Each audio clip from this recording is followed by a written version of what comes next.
We'll move on to our next criteria, which is, does the budget reduce the projected debt to GDP ratio over the budget window?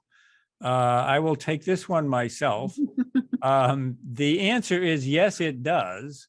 So they get a green on this one. But I want to explain something.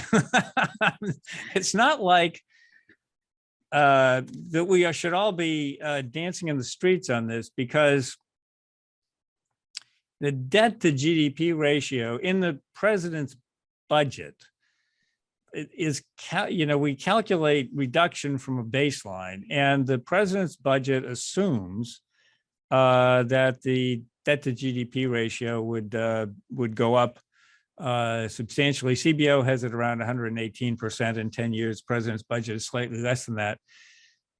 So he brings it down in the budget to 110% of GDP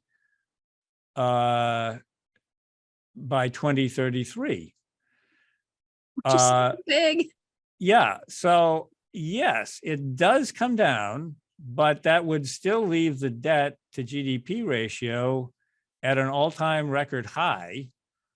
Somewhere along the way, it passes 100%, 106% of GDP, which is the post-World War II high. And it also, by the way, leaves interest costs as a percentage of GDP at an all-time high, which is a really eye-popping thing.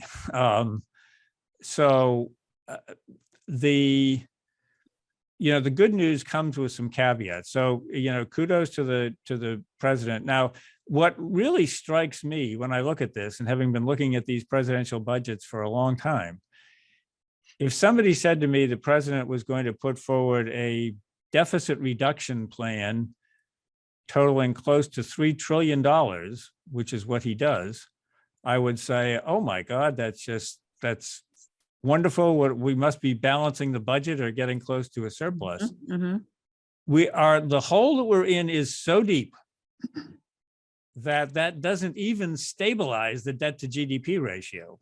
I mean, forget about balancing the budget. That's just off in outer space somewhere. Right.